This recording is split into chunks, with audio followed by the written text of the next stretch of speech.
Okay, trying this again with a microphone. Unfortunately, I don't have a long extension, so I have to sit really close to the camera, but at least you can still see some of my surroundings. Hopefully this microphone picks up my voice better than the on-camera microphone. I'm pretty sure it will be at least better. I guess we'll find out after I get home if it's good enough. And if it is, you'll be watching this video, and if it isn't, you'll never see it. Anyway, the whole reason I'm sitting here talking to the camera is I figured since it's not riding season anymore, I kind of miss talking to myself while doing something, so I thought maybe I'd get in front of the camera for a change and do a little bit of some storytelling, so to speak, with some lessons learned kind of thing. Some of them I've already recorded while on the motorcycle, but I thought maybe I'd revisit them. Maybe some people haven't seen those, and maybe they don't really want the distraction of the motorcycle ride, or the motion makes them sick or something. I don't know. Figured I'd try it again, and this is kind of one that's been on my mind for a bit anyway. I'm not sure why, but that's okay. It's not upsetting or anything. It's just an interesting memory from an experience in Afghanistan. So I figured I'll call this Project Felix War Stories. So to set it up, I was Afghanistan 2009. I was deployed there to Kandahar with 2 other EOD techs. Explosive ordnance disposal, for those who aren't familiar. Whenever you hear about roadside bombs in Iraq and Afghanistan, we're the team you'd call to come out and safely resolve the issue in some way, shape, or form. We got attached to an Army unit, the Stryker Brigade, and shortly after getting into country, we got tasked with a big, what they call, named operation, because we weren't ready to go out to our forward operating base yet. It's not us that wasn't ready, it was our supported unit. They weren't ready yet. They didn't have all their people in, but they did have enough people to go do a local named operation in the Argandhab River Valley, which is pretty famous amongst people who have been to Kandahar. And we went on one side of the river, and then another couple teams went on the other side. We were out there for about 10 days, sleeping in holes in the dirt next to the truck, or in the truck, waking up every 2 hours at night to make sure we take a shift on our big gyrocam, is what we called it. It's a huge telescopic camera. It's got all kinds of awesome stuff on it, night vision, thermals, all kinds of great stuff you can see for miles. So we could make sure we pulled security with the rest of everybody else who was out there, since we were just kind of in the middle of the desert just outside of Kandahar. So definitely a stationary target of opportunity should the Taliban so choose. They didn't while we were there, thankfully. However, that's kind of the background. On our side of the river, we got a couple of calls a day, lots of IEDs. Essentially what had happened is the Army sent a huge group of soldiers into this village and cleared it all out and found a bunch of IEDs, and then after they cleared and secured it, we would come in and clear the IEDs, unless there was a reason we had to come in and clear it first. So they had a village elder come out, and he told them that there were some IEDs by a tree in the village, and he didn't want his kids to step on them and get hurt. So we get called out there, and it was like 11:30 at night, so it was pitch black. We were not allowed to use white light. It was pretty interesting on the way there. It was an interesting trip to get there in the first place. We were in our MRAP, the Cougar 6-wheel, really big, huge truck with 6 wheels, and the Stryker Brigade was in Strykers, these 8-wheel independent suspension off-road capable things.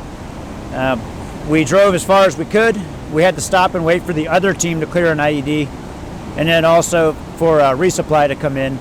So we just kind of sat there with our guns over the wall, waiting for like 2 hours till we could get to our IED, because we had already walked in a ways. And we continued to walk in further, and the closer we got, the more tight and channelized the terrain became.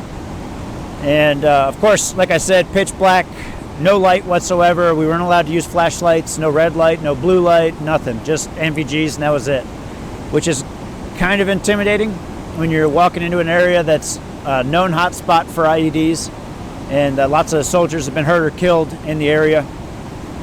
We were walking down some real tight corridors, They were just wide enough for us to walk through with the, body armor, a weapon, a backpack with either a robot or the computer or a bunch of explosives, some water, some more ammo, all that kind of stuff. So it's certainly an interesting experience just getting there in the first place.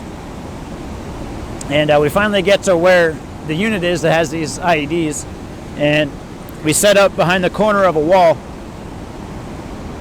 and we send the robot down, and the robot gets down there, and it's kind of like there's a bridge that goes this way, and then there was a creek that went under the bridge. Our IEDs were like, we were towards the camera where it sits right now.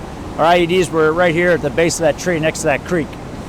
So the robot went down there, and it found what the village elder had marked, which he drew a circle and then put an X on it.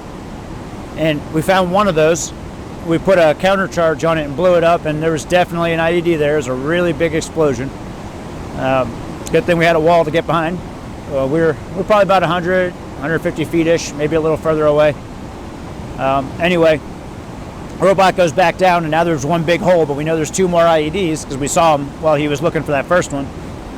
And he's trying to maneuver around this big hole, and he accidentally slides into the creek.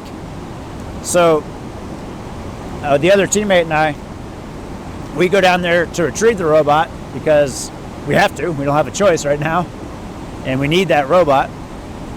So he goes down to get the robot, and I go down about 20 to 30 feet behind him with my weapon in case something happens. It's best that I'm there and I have a way to clear in safely and retrieve him if something happens to him. While he's down there, I'm standing a ways back behind whatever little shred of cover I can find, and I'm looking through my rifle scope. It's about like a 3 times magnification, I think, at ACOG. I can't recall, but it's got some magnification. And I'm looking through my NVGs, through the rifle scope, and looking further down the road, since that's the only open area. Everything else is really thick mud walls around us that are about 8 to 10 feet high. And as I'm looking through my scope, I see a head peek around a corner, and I notice that that head has a beard on his face. So instantly, none of us have beards. My first thought is it's a Taliban fighter that was hanging behind waiting for us. I started to put my thumb on the fire selector since my weapon was on safe, and I started to apply a little bit of pressure, and my trigger finger moved to the trigger, and I sat there for what felt like an hour or a lifetime, but I'm sure it was 5 seconds tops. And I'm looking at this guy, and I'm just waiting to see him present some kind of threatening gesture whatsoever, with his head in my crosshairs the whole time.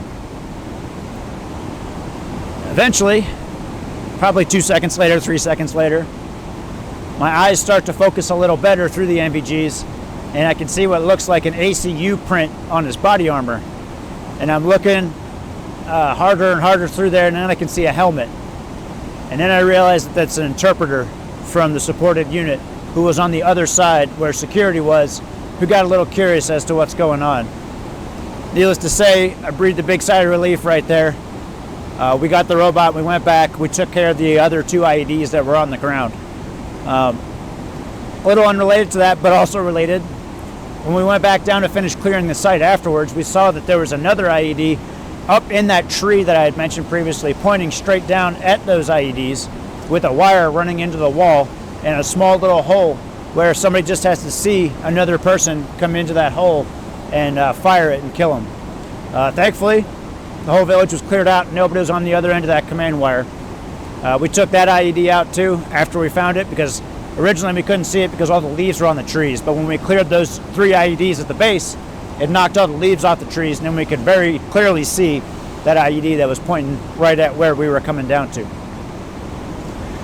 We all regroup, get back together, take the 1 or 2 kilometer walk back through the village at night, get back to our truck, go back to our security, what do they call it, battle position or whatever the heck they called it, and go to sleep, wake up next day, keep doing missions for the next few days. The big moral of that story, though, to me, that I've thought about many, many times over, is I'm so glad that I took the time to wait. And maybe we talk a lot about react versus respond. If I would have just reacted, I probably would have shot the guy in the face without any thought, right? But instead, maybe I reacted, per se, enough in a different way because of training to wait for a threat, and I didn't. And then that allowed me to respond and take the time to think and process and see what was going on and put the pieces together and realize what was happening.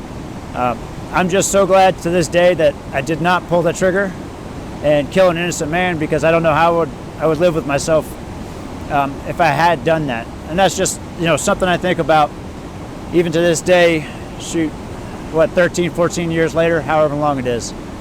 So I just kind of wanted to record that in a place where I feel like I could talk about it.